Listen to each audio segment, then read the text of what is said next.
Great. So hello and welcome everyone. Today's webinar is entitled Aboriginal Ways Tried and True. And this webinar is going to introduce the Aboriginal Ways Tried and True framework on the Public Health Agency of Canada's Canadian Best Practices portal. And it's going to highlight as well 2 interventions that can be found on the portal, including results they've achieved to date and what it means to be recognized as an Aboriginal Ways Tried and True intervention. So my name is Bill Callery and I'll be moderating the webinar. I'm Manager of Programs and Knowledge Exchange at the Chronic Disease Prevention Alliance, or CDPAC. And on behalf of CDPAC as well as the Public Health Agency of Canada, our delivery partner today, I'd like to wish you a very warm welcome and thank you for joining us. So we have 3 really excellent presenters. I'm excited to have them today. Our first presenter is Steve Drej. He's an analyst with the Public Health Agency of Canada in the Atlantic region. Steve is currently on assignment with the Canadian Best Practices Initiative, where he's been working for the last 10 months. And he's overseen the development of the new assessment process for the best and promising practices, as well as the Aboriginal Ways Tried and True framework. And Steve's going to be providing opening remarks and introducing the Ways Tried and True section on the portal. Our second presenter is Gay Hansen. Gay is an Aboriginal nurse, consultant, and spiritual lead helper with a passion for supporting people in finding connection and balance. She's a primary program consultant and evaluator for the Kwamlin Dun First Nation land-based healing program at the Jackson Lake Wellness Team, and she's located in the Yukon. And as a former member of the First Nation Inuit and Métis Committee of the Mental Health Commission of Canada, she's contributed to work in cultural safety and cultural competence, and she follows a lifelong interest in mental health, addictions, and spirituality, bringing forth ideas and inspiration from her rich spiritual foundation. Gay is going to be talking about and introducing to you the Kwamlin Dun Nation land-based healing program. And our third speaker, Elsie DeRoos. Elsie, it's been a pleasure to work with you over a number of years. She's a territorial nutritionist with the Department of Health and Social Services at the Government of the Northwest Territories.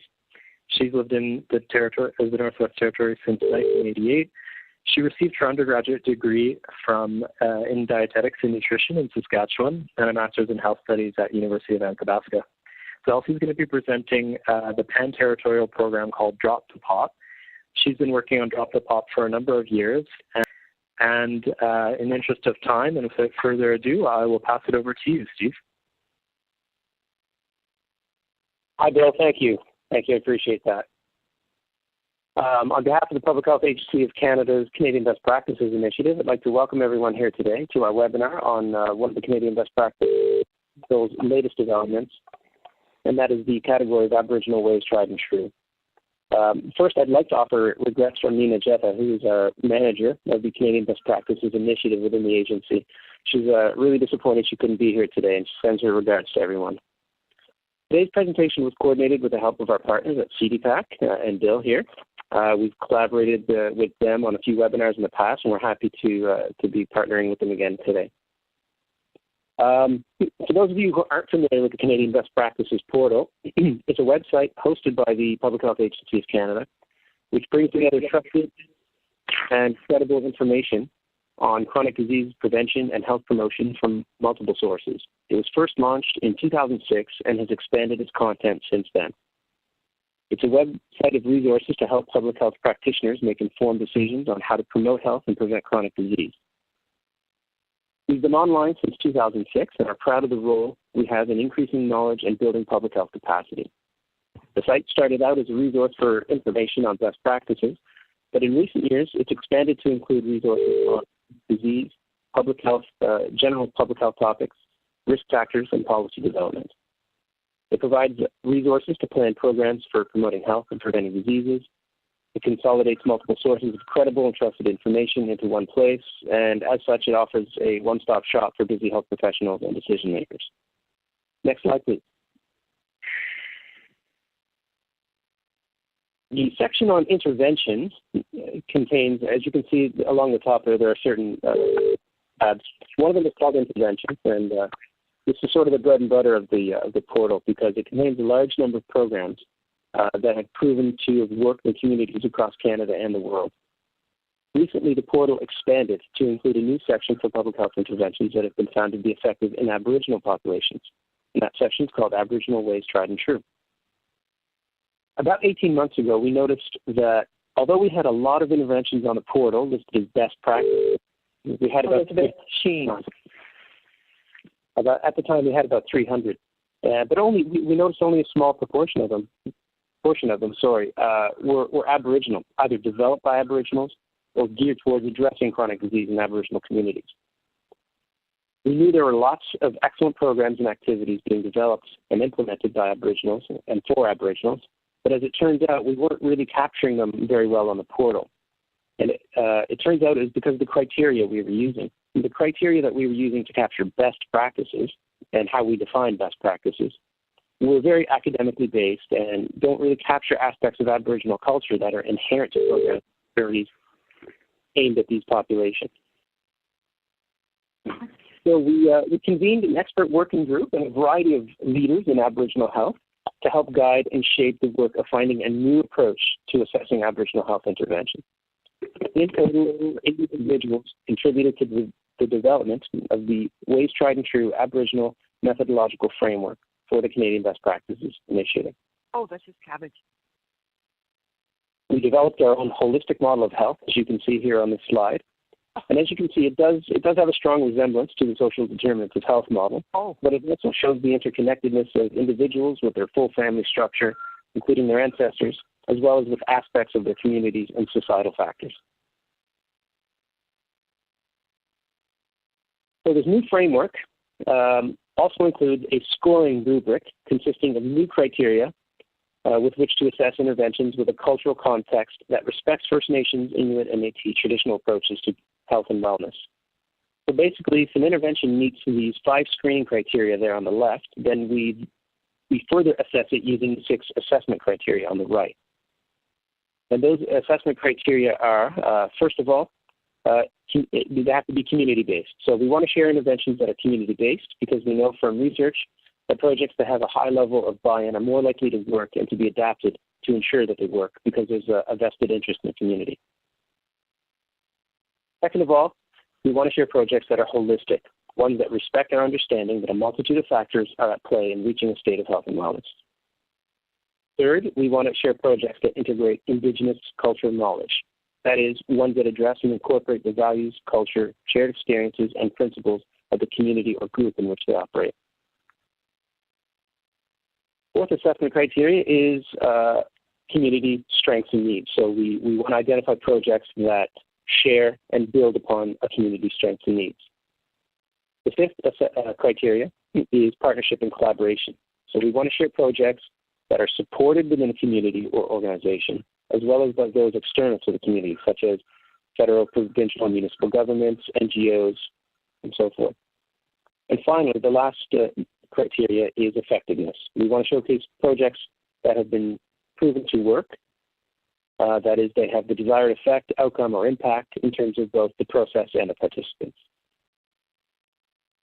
But using this process, so far, we've identified 15 Aboriginal Ways Tried and True that are on the portal right now, and there are many more to come. So far, we've identified interventions in the topics of injury prevention, strong, healthy bodies, and mental wellness. And soon, we're going to have interventions identified in the areas of maternal and child health, as well as the prevention of family violence in Aboriginal communities. So today, we'd like to highlight 2 of those interventions that have been assessed using these new criteria, and they've been found to qualify as Aboriginal Ways Tried and True. So before I begin, I just want to introduce Margot Greenwood, who will give us a brief introduction as well and set some context in terms of chronic disease within the Aboriginal population.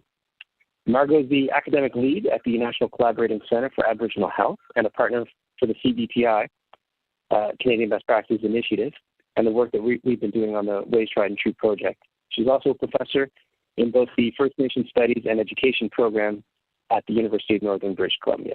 So Margot, I'd like to pass it over to you. Great. Thank you very much, Steve, for that introduction.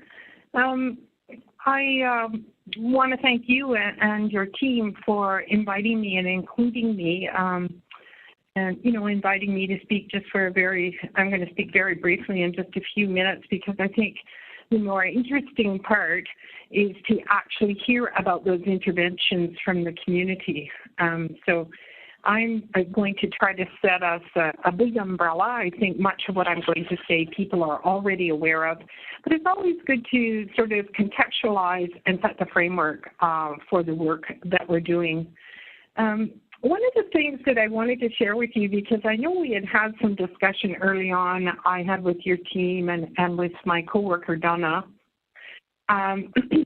was one of the things that I've always been taught by my own elders is when I go to a different place and when I'm doing a presentation, that I need to be acknowledging the territory in which I find myself. And I thought, isn't that an interesting dilemma when I'm sitting in my office in northern British Columbia in Prince George, and I'm talking to many people across the country. We're not in the same room, and you're all in different territories. So, but in light of that teaching to me, I will acknowledge the late Lieutenant upon whose territory my office is located and from where I do business. Because I am a Cree person from Alberta, well, what is now known as Central Alberta, and so I always am finding myself in other people's territories. So I thought I would share that with you because I think the more we become virtual, the more that we do this kind of communicating with each other, it's interesting to see how our protocols and our teachings will unfold. Changing times. Anyway, so let me begin. So I was reviewing some of the work of the Collaborating Center last night and others and reading documents, reading your framework, and came to that place that we all know that chronic diseases are experienced over long periods of time and that they are influenced by environmental and individual factors. So I started there. And that chronic disease results in risk factors that can be social, political, environmental, economic determinants of our health and well-being. And I think that's individually and collectively. And that some of these risk factors contribute to things like high blood pressure, high blood glucose, abnormal blood lipids, and abnormal body weight. So we can kind of see, and looking for that connection between that sort of reality that we're living and the impact it has on our individual health and our collective health, collective as in communities and, our whole families and communities. And I don't think I have to tell anybody on this line, and I won't go into a lot of statistics on this, but the fact that Aboriginal people, and by that I mean First Nations, Inuit, and Métis peoples in this country, disproportionately suffer from chronic diseases and common risk factors. So huge disparities and inequities going on in this whole area, if you will, of health. And I think that some of the main chronic diseases are certainly that I've been reading, and this is not a comprehensive list, and I'm sure that many of you can add to this, but the ones that we're seeing a lot of in our communities is diabetes, cardiovascular disease, including heart disease and stroke, different kinds of cancers, and chronic respiratory diseases. And of course, all of these can be influenced or impacted by those modifiable risk factors, if you will. When I think about this and in some of the other work that we've done at the Collaborating Centers, we really look at how do we address this? And we hear a lot about the social determinants of health or the determinants of health, and none of this, I'm sure, is new for you folks on the phone. But when I think about that, what that does is it sets the context.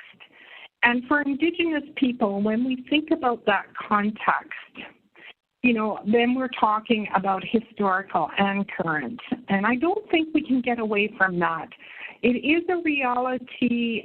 The colonization, colonialism, and all the subsequent impacts of that, we're not going to get away from. It is historical, and it continues to impact us today. And so I think that any time we're thinking about environmental factors or individual factors, we have to contextualize things.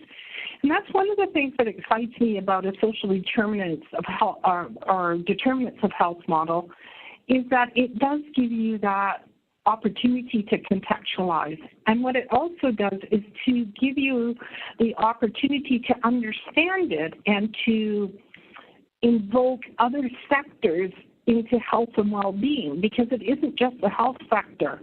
When we're looking at things, and I will use the word holistically, when we're contextualizing things, it is many factors of the environment that impact our health and well-being.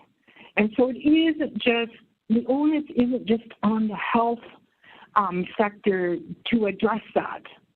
It's going to take multiple sectors to address those sorts of, to make the changes that need to happen to support better health and well-being.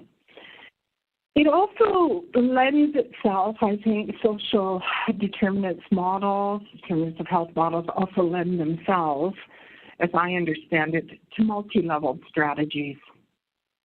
So that, we can be doing something at the individual level, but certainly we need to be looking at the systems and structural levels as well to create those kinds of change for Indigenous people. I mean, a very good example of that that's unfolding right now in this country is certainly the creation of the First Nations Health Authority in the province of British Columbia.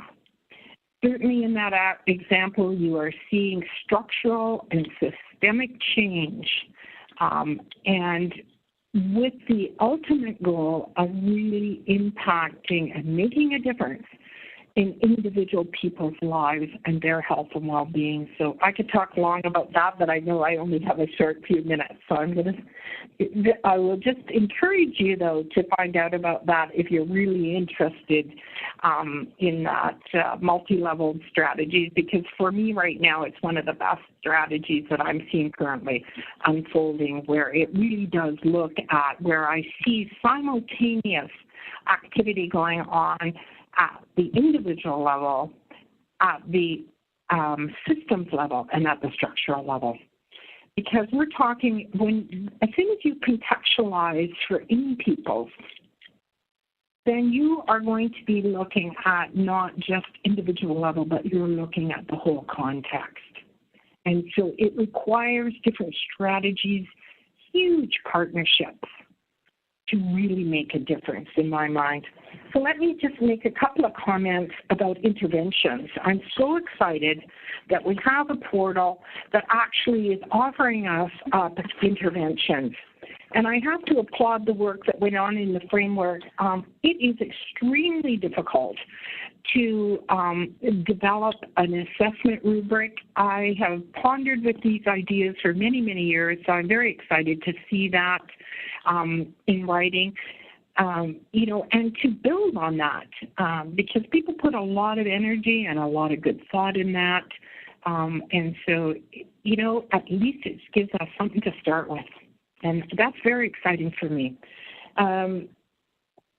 In terms of interventions, when I sort of looked at the interventions and being in community and talking with folks and just over my years of experience, some of the things that come to mind, and I see them in this assessment criteria, is these concepts of holism and holistic.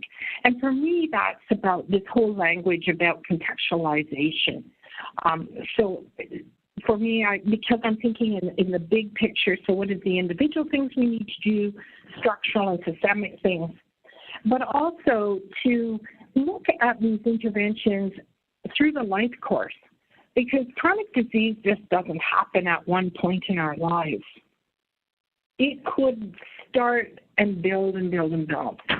So I'm always looking, what is the life course? And I mean, you all know this, but I think it's very important to always have that in the back of our minds. I mean, I've done a lot of work in the early childhood field, and that's certainly where I started my career is in early childhood, and I absolutely know the importance of those early years and ensuring and putting our energy there, and then supporting our people that are older and just really trying to make those differences and change.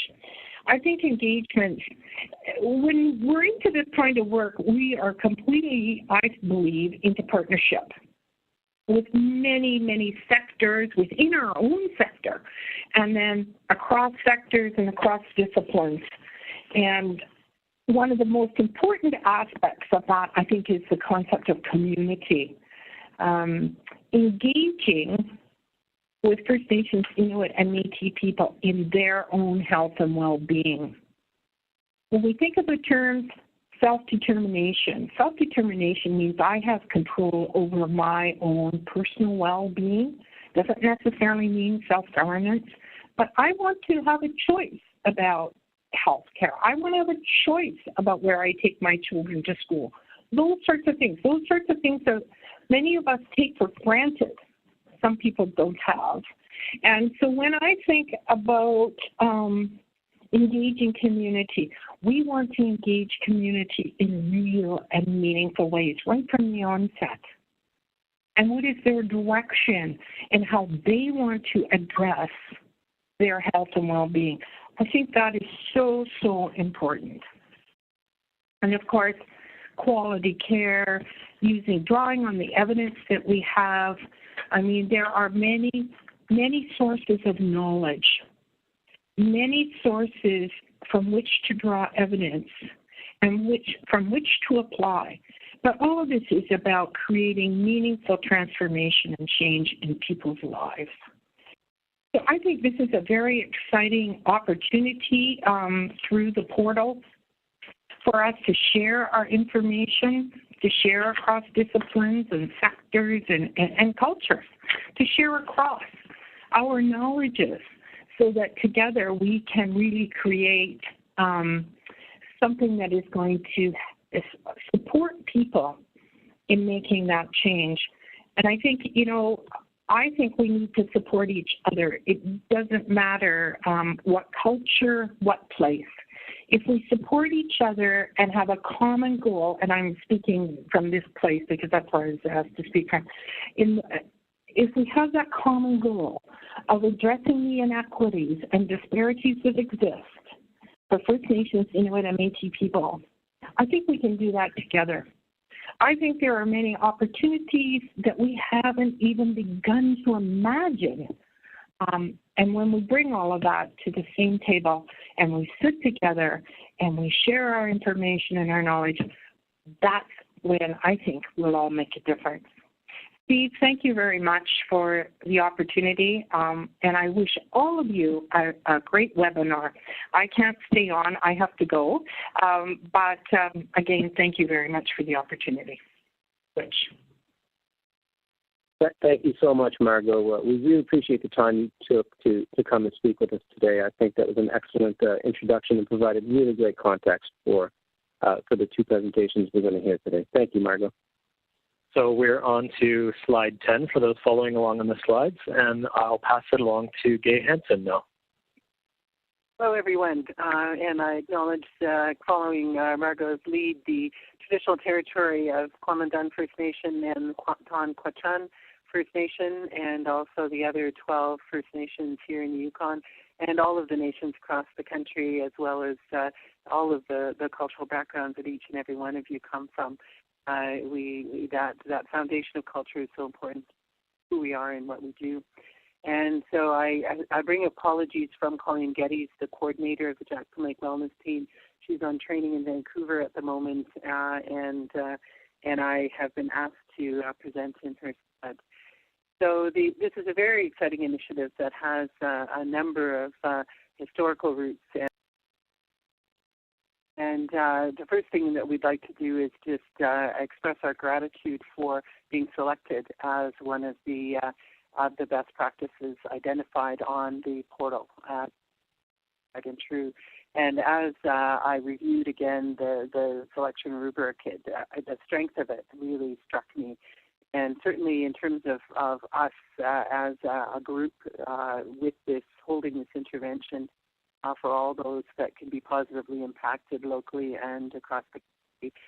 The positive results have been documented. And the one evaluation report that is identified on the portal, there's been 2 additional evaluation reports, and all of the access information, website and other evaluation reports are that of this power. Indeed, has been very, very involved in the actual sort of seminal discussions in this work together, and that community involvement goes back 10 years. More recently, over the last 5 years, the other 13 First Nations, of whom 10, including total, are self-governing First Nations. So the community involvement has certainly been there, and most recently now involving the other 13 First Nations within the Yukon, as well as 2 Northern BC First Nations in further developing the program. So it's not just one First Nations, it's multiple. And we certainly use both sort of mainstream or academic standards in making sure our reports meet those standards, and also use more culturally based methods for data collection and reporting. The focus of the program is both mental health and addictions, and then how all of that links into chronic illness is part of. And the source has been a number of evaluators over the years, and certainly community. And our Director of Justice, Jeannie Dendes, has been involved for 6 years and is a very powerful advocate in this program. He was also not available today, involved in a hockey tournament, which has precedent this time of year. And so the community-based, it's been designed and delivered by Kwamandun as a self-governing First Nation, and certainly in consultation with agencies, both Yukon and federal, as well as other nations and community partners, non-government and other organizations that provide services that, and holistic from the point of view of multiple First Nations is looking at sort of whole family, whole community. And the integration of Indigenous cultural knowledge, it's actually the foundation of the program, is Indigenous cultural knowledge, and the clinical and mainstream methods are actually integrated into the cultural foundation. And building on community strengths and needs, again, is at a very high level. And there's a constant improvement process as the evaluation moves through. We're now in the process of moving into 2 land-based healing programs, each 4 weeks in length, that will be delivered this summer.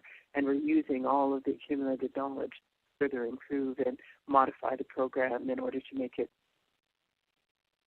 Our funding base is both federal and Yukon, and both of those funding streams coming together. And then our partners, including some of the people who bring some of the content to the land. And effectiveness, certainly we've seen some effectiveness in this. Good. Next slide. And that's just an overview of some of the elements of the presentation. Fairly quickly. Thank you.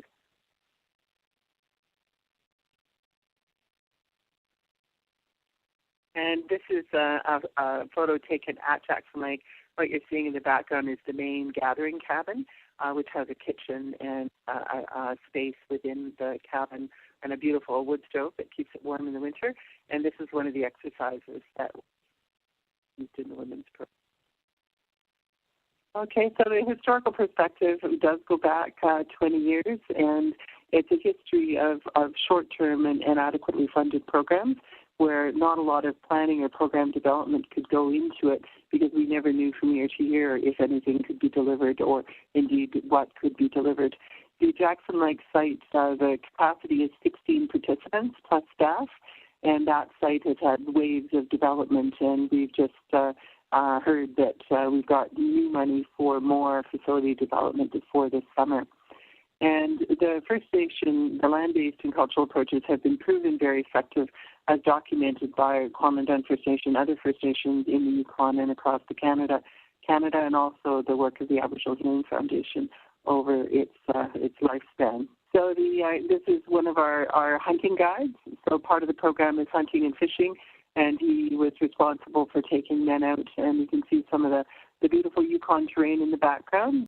And we've had pilot projects running either 1 or 2 a year right through from 2010 to 2014. And Caring for the Circle Within was the title of the program for women in 2010. And since then, we've reverted to building a path to wellness, and they are gender-specific programs for both men and women. So that's a little bit different than what you're seeing on the portal. That hasn't been really updated with new titles and scope. And we do have the 2 programs planned for 2015. And some of the evaluation results include higher retention rates. We usually only lose one, and it's usually to do with family situations and children that need care or something like that, as opposed to someone not satisfied with the program. And some of the measured improvements include general well-being, personal balance, connections, anxiety, and trauma-based symptoms being reduced, and increased adaptive living skills. We measure resilience, which is improved even over 4 weeks. And the substance use patterns for most participants are sometimes moving right into sobriety or no use at all, and other times the patterns change and become healthier. And so we do have a harm reduction approach that celebrates the fact that at least someone is using substances differently.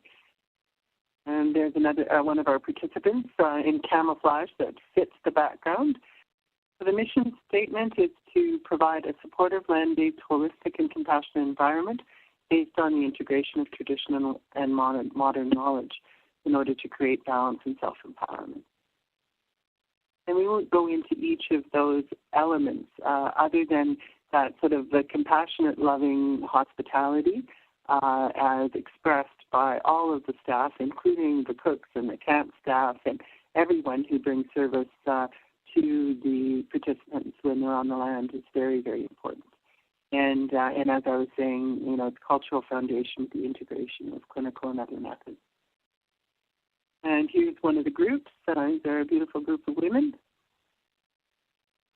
And the stages are getting ready or pre-treatment. So we're in that process with the first group to go on the land this year are the women, and they'll be going on the land in May for 4 weeks. So we're just in that process right now of pre-treatment and assessment, application, and selection of candidates. And those participants will come from right throughout the Yukon, potentially outside the Yukon, and also potentially including non-First Nation people. And then Healing on the Land is the 4-week land-based healing program. And then we are in the process of doing very active program development to have more focus, and now we have more resources we can look at dedicating to building supportive community, which is an intensive kind of aftercare piece that runs about 2 weeks after the program, or plans to this year. We've never had the resources to do it properly in the past. And then Living in Connection and Support is that ongoing support of community, both the local community and the healing community that surrounds the Jackson Lake Wellness Team, that those connections we know will contribute to long-term well-being. And here's one of the exercises. And the man in the back standing next to the flip chart is Phil Gattensby, and he's our cultural lead. He's a Tlingit man with a long cultural apprenticeship behind him. He's a sweat lodge keeper, pipe carrier, and the carrier of a lot of traditional knowledge. He's our main resource person on the land. And the participants, it's designed to provide healing services and supports to individuals dealing with a history of trauma, grief, addictions, and mental health issues, not just addictions.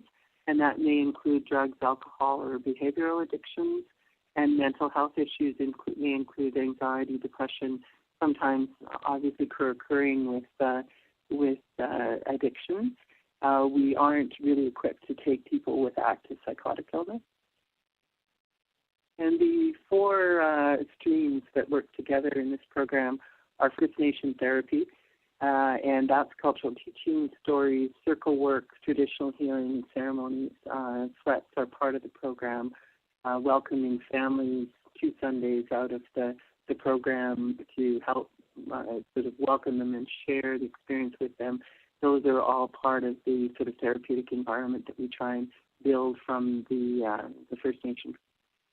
And we call it First Nation therapy so that it's at least equivalent to clinical therapy, which is more individual, group, and experiential therapies. And we hold those as equivalent in terms of the. And all of that is supported by land-based and cultural healing activities such as hunting and fishing and a lot of arts and crafts like drum making and knife making and dream catchers and beading, as well as activities. And more we're trying to integrate some of the First Nation language, although we have 8 linguistic groups just in the Yukon. So the question is often sort of what First Nation language, and at least the acknowledgement of the power of language is important. And then complementary healing approaches. We have had experience with meditation or yoga or some of the other methods that can support all of this work on the land. And we expect to do more of that also in building the aftercare component. And the First Nation therapy is led by Phil Gattensby, and we now have a second cultural counselor, we call that person, in the community-based team, the Jackson Lake Wellness team. And we do have 2 people that are their foundation is a cultural foundation, and they are offering traditional methods for healing and support. And we've talked about some of the components of what that is. And I even had a discussion yesterday with the team, and they said, where did you get this name, First Nation Therapy? And we said, well, we want to make sure it defines the fact that it's a First Nation foundation and that it is a therapeutic approach. It's not an add-on or a frill, that it has therapeutic power. And then the cultural land-based healing is closely linked with the First Nation therapy. And one of the really main components is that gratitude is offered for the land as an active spiritual and energetic partner in hosting the program and contributing to the healing process. So the land is not just a place, it is an active part of the program, and people the sort of participants in the program are asked to really acknowledge that and be grateful for it through ceremony and other methods. And then the contribution of elders, leaders in arts and crafts, traditional activities, we bring all of those people in to assist us in gathering medicines, eagle feathers, other sort of gifts from the land, also with the hunting. We're hoping to do more winter activity once the camp is upgraded, so that may get us into trapping and some other winter activities. And then the clinical therapies, we always have a clinical therapist on site through the program, and that's usually someone from a psychology or social work background with specialization in addictions and trauma. And that individual works very much alongside the First Nation lead and brings in the cultural foundation and has specific sort of psychoeducational and other components of the program that they lead. And the spiritual foundation background, clinical and personal experience of the therapist is fundamental with their ability to bring and sort of braid in or weave in their capacities with a culturally based program. And we've had all kinds of adventures and some relationships that have had some interesting twists and turns as we brought the clinical and the cultural.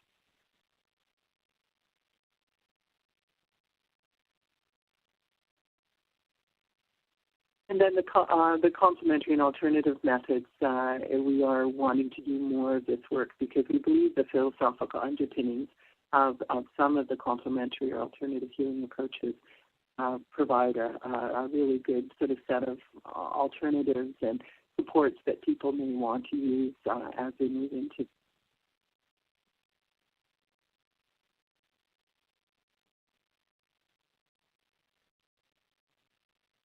And this is a slide of the men making knives. There have been questions that have come to us about you. So you take some of these participants straight out of the correctional center and you take them on the land and teach them how to make a weapon. So far we have not had any incidences, thank heavens. So some of the processes that we use to build community and a sense of healthy family on the land are a focus on relationships and making sure relationships are restored in the event of conflict. And then the peer and extended family support. So we do twice in the program invite extended family to come in, and also the support workers from the outlying communities come in and learn something about the program and support their participants from outside of Whitehorse that are in the program. So the restorative justice and peacemaking is important because it's a method of actually recreating relationships. That sometimes when you have people with a background of trauma, their conflict is inevitable. It's really how you manage it that's important, and then the ceremony and circle work. So the honoring of the elements and the use of fire and the use of sacred fire is all part of the program, and these are some of the men keeping fire. And then in terms of program responsiveness, so far we've had gender-specific programming for men and women, and research is really supportive of the need often for gender-specific programming, and it addresses the range that I've spoken to before. And we're trying to be inclusive and responsive to individuals with disability, as long as the level is at a level that there's a cognitive capacity to engage in the program and that it's safe for them to be there. And then the harm reduction approach. And this is another sort of slide of people working sort of in workshop on the land around fire pits.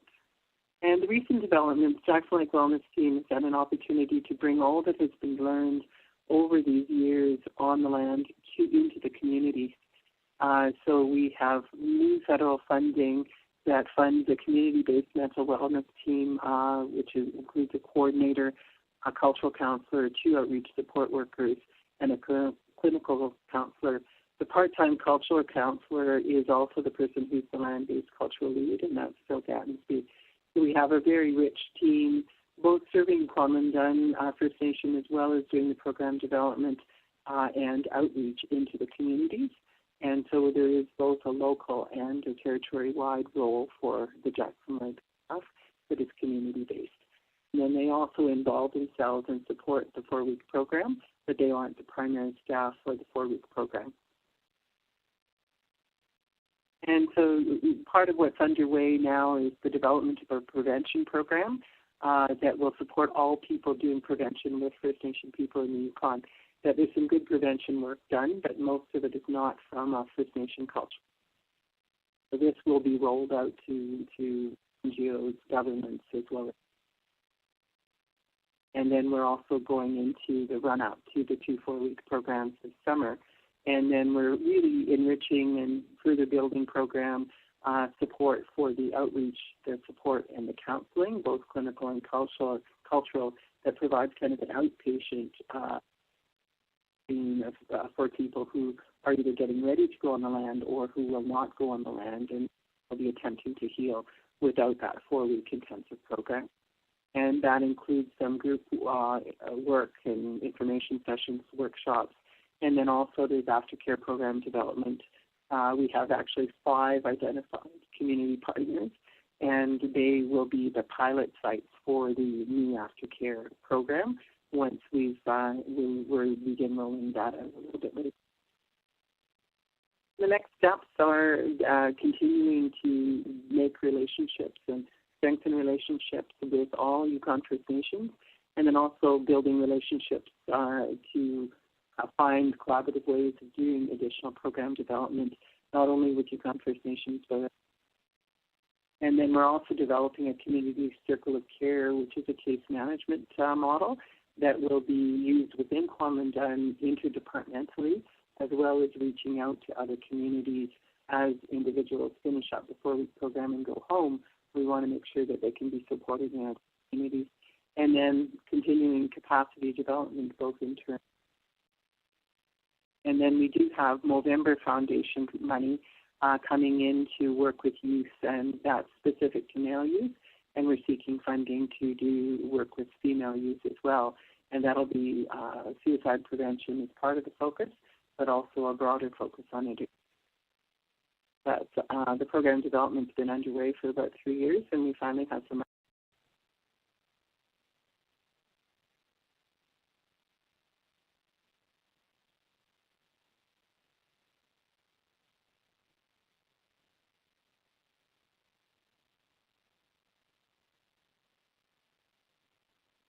Okay, so Drop the Pop.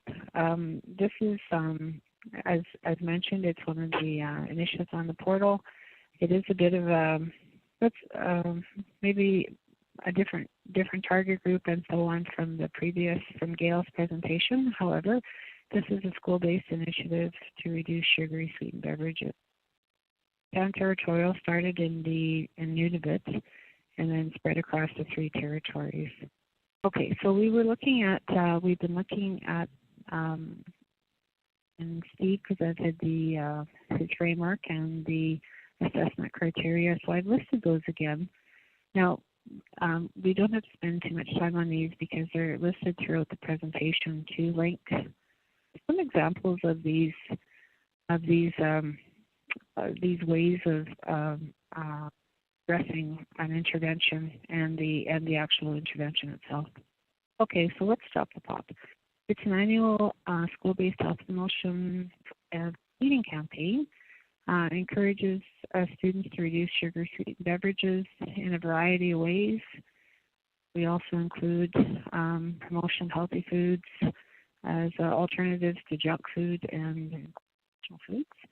Students participate in many creative ways. Actually, the whole program, you could say the students and the schools are definitely the stars of the program. We have our role is more a coordination role, and theirs is the people that do any various and really innovative activities, which you'll see later. So two schools actually do the same activities. Their criteria are pretty broad. What we come up with every year is a theme, and then there's an activity related to that theme. So as mentioned, it started in Nunavut in '84. We decided to pilot it in the NWT in the Yukon in 2000. We have a lot of partners, as well as everyone has mentioned the value of partnerships.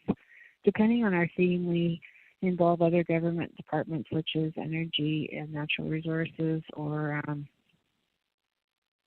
education, culture, and employment, and so on. We have community partners, regional, other governments. We have businesses and retailers involved too. For the last many number of years, we've had donations from the retailers in the north. Okay, NWT schools. I just put this slide in to show you sort of our context here. We have 8 district education authorities with 49 schools. 33 communities, about 8,500 students. They range from very small schools to rather large schools. A lot of our schools, maybe about 20% or so, they have less than 100 students, so we have a lot of small communities. Our population of that age group is quite high, and our population is 60%. This program is not targeted strictly to any one population. It's targeted to schools. Schools are an excellent opportunity for us to promote any type of community-based activities. They're a hub in the communities, as probably everyone is aware. Why schools? The schools, what we've seen also, but it's known in literature, is schools, students, teachers that can have a big influence on families, parents, and communities. I'll give you some examples of a nutrition fair later.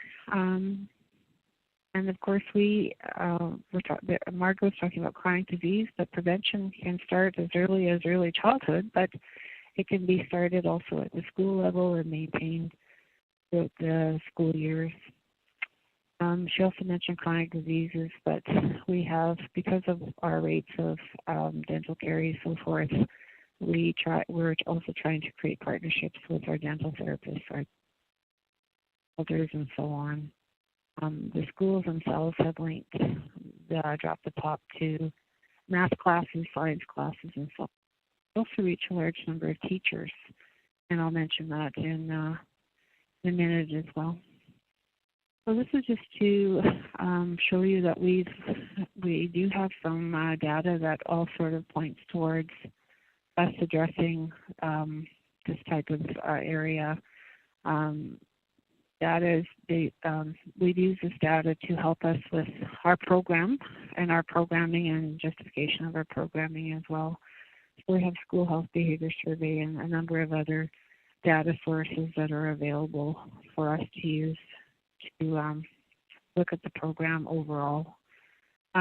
We did do a process evaluation throughout the 3 territories in 2011, which was lucky because we were able to garner funding for a tri-territorial evaluation. We did get some really promising positive feedback from teachers, parents. I'll tell you what we're hoping to do a little bit later on here. Yeah, so our challenges are the same as Margot mentioned with respect to disease and so forth. What we're hoping to do, though, is provide a perspective that it's considered fun, a fun way to improve health as opposed to, always looking at the sort of negative side. So we're trying our best to create a sort of a buzz, sort of a fun atmosphere around doing things around or reducing pop consumption, do all sorts of means that aren't necessarily specific to pop. Okay, so this slide is on our website for for this year. Our theme is Drop the Pop, Grab the Tap. We have used that one in the past, but also I sort of wanted to see how the linkages between our main themes have fit in with the portal model too, and also we had quite a bit of discussion around what should be these sort of basic criteria, basic themes, and we tried to do a theme every year based on one of these areas. And so I think we've tried to create a broad enough sense of environment, dental with a great smile as opposed to talking about dental caries, etc. Good health as opposed to talking about chronic disease. Okay, so how do we run this program? So the schools are invited to submit an online application. It's about maybe 7 or 8 sentences. It's really short. We send the funding to the authorities and they provide it to schools. It's based on population size. And the school uses money in a wide range of areas, which I'll explain in a. So it's administered by our department, and we're in the Aboriginal Health Community Wellness. So every year we have a different theme, as I mentioned. Last year we promoted traditional beverages such as teas, juices, and water. Traditional juices. I'll show you some slides of that in a sec, and then. Water, as mentioned here. Okay, so partnerships and collaboration, it is tri-territorial, or has been for many years, but no, even the territories all run the programs in a different way. The Yukon has in the past involved daycares. We involve territorial correction centers because there's a school-based program there, and so everyone does it a different way as well. When we first tried the program in 2006, our uptake was not that great. So we were going, I don't know if it's going to work, but actually it ended up being quite popular overall as we went along. Right. So one of the successful factors of the program was the seeking advice and working with our partners. We got a ton of advice from our education, culture, and employment partners, or basically leaders, teachers, who said this will work, this won't work, don't do this, do this, and that's sort of what we did, and that's how this program is well used in the NWT. These are just some examples of our origins. So in 2006, Nunavut did some did some booklets. Yukon did some stickers. We did the Drop the Pop contest, and then we put the winners in our new. Okay, so the next several slides are examples of activities that the schools are doing, and they're basically here to illustrate how the community or the school as a community has taken these initiatives and kind of run with it. We just sort of now don't have a lot of input in what the schools do because they look forward to the challenge. Some people spend months looking at what they're going to do, that kind of thing, and the money really helps them make it happen. Often schools are a little strapped for money. Okay, so schools create activities. They send in stories and photos, etc., to us after the program is over. So we'll have quite a few stories, posters, PowerPoints, and so on. And every year we do provide awards. Okay, so in many of the schools there is an Aboriginal worldview, cultural context, we feel. I'll show you some examples in a minute. And also schools create linkages with Nutrition Month or Dental Month, either territorially, nationally, or the community. So now we're going to show you a few examples. So this is just an example of a PowerPoint that was done called Brain Power in one of the small communities. And it's basically just to show the involvement of the students in doing some type of activity that's related to dropping the pop or eating better or something like that. Same with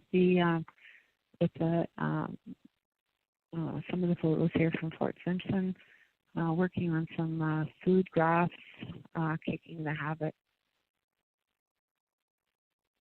Other schools making posters or trying some fruit kebabs or making a recipe book. Okay. Okay, and then the next slide. Okay, so I just wanted to give you a few more examples of some of the things that the schools take the initiative to do. In the school in Delaney, there's a real focus on fruits and vegetables, and so you can see the kids working on a project there. In the Delo school in Delo, there is a festival hunt, and so the food from that hunt was cooked at the school, and it was part of the Drop the Pop Nutrition Month event there. In Trout Lake, which is a very small school, the school ran a healthy food and drink restaurant for a day. This is featured in the regional newspaper. And then in the KT Way School in Deda, they had an after-school cooking show. They tried food from other countries. And they did a community nutrition night. Some schools have done nutrition fairs as part of their activity. Okay, so last year our focus was on traditional berry smoothies. Well, considered a traditional drink in the school, but the principal had sent in a picture of saying, here's a picture of our elder telling a berry story. So the kids with their mustache. So there's another school near Hay River Reserve. They decided to make a traditional tea blend. It's quite good. They sent me 2 packages to try, and it's a combination of snacks and so forth from the. They also made T-shirts with the slogan "I Live Well" on the back, and been making the tea, and then that were involved in the program. Okay, this is something I just got last week, so I added it. It was this year we're talking about drinking water from the tap, And as I say, we provide a theme, but people run with that theme.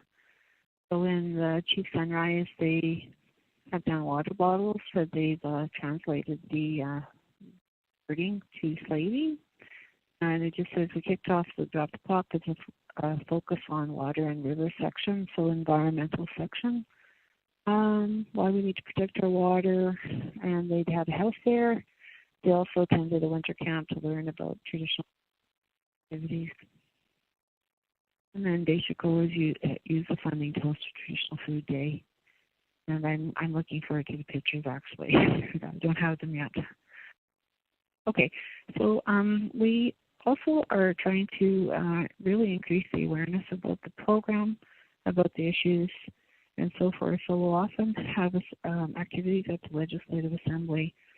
We have a new umbrella wellness website called Choose.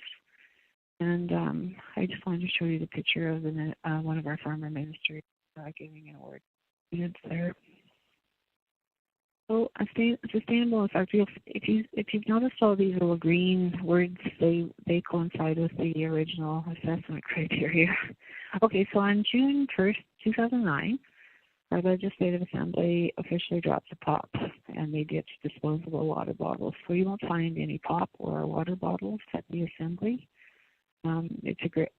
We consider this quite an achievement, actually. Part of the impetus for that was the Speaker of the House at the time, who was very supportive of the program. So our Legislative Assembly doesn't sell, purchase, or distribute bottled water or POP. And what they do is just use pitchers of water or juice. The annual awareness campaign, we're trying to raise awareness through our website, through the school awards. We when we provide awards, we send letters to the MLAs.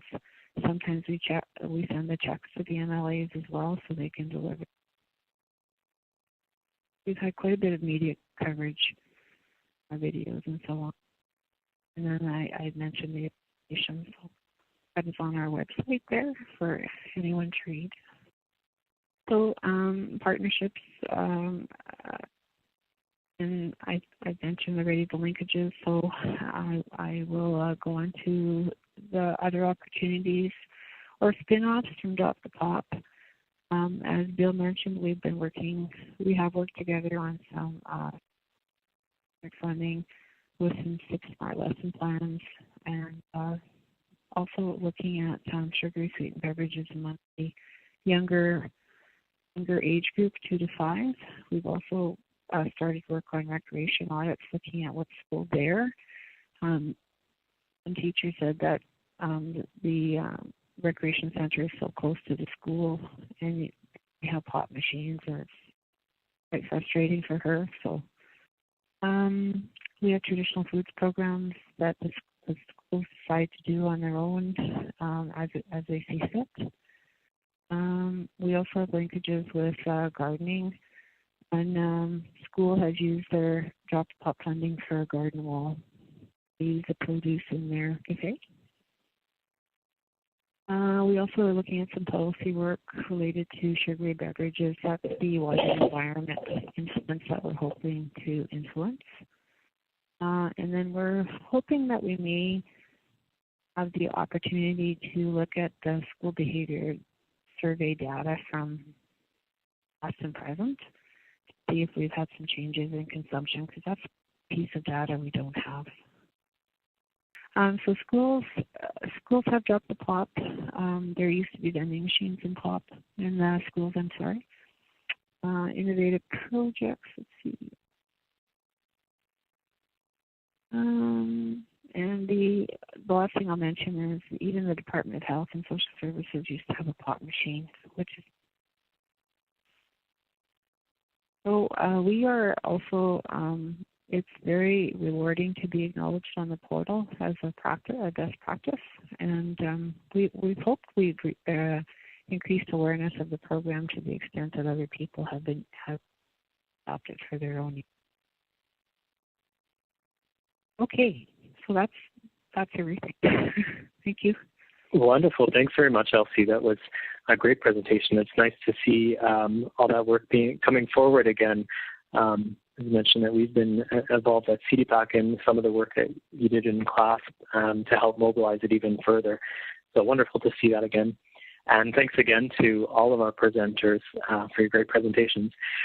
So let's get started into the questions and discussion period. I know there's one burning question from Mark that I'm sure he wants to hear some clarification on. So the difference between holistic, spelled W-H-O-L-I-S-T-I-C, and holistic spelled with an H at the beginning. I'm wondering if any of the presenters will be able to provide any clarification there. I could certainly do that if it's helpful. It's Gay speaking. And a holistic with an H is used often in sort of the alternative and complementary community and broadly in Canadian society to mean a sort of a mind, body, spirit, heart kind of approach that's more integrative and broader, not just focused on physical. And what's happened within the First Nation community and other communities is that the W has been added to designate the fact that we're talking wholeness. So it's wholeness of all these four aspects of an individual, but also wholeness and connection within community and family. So it really just kind of expands the term. So it is playing with words a bit, for sure. Thanks, Kate. Did either Steve or Elsie, did you want to comment on that as well?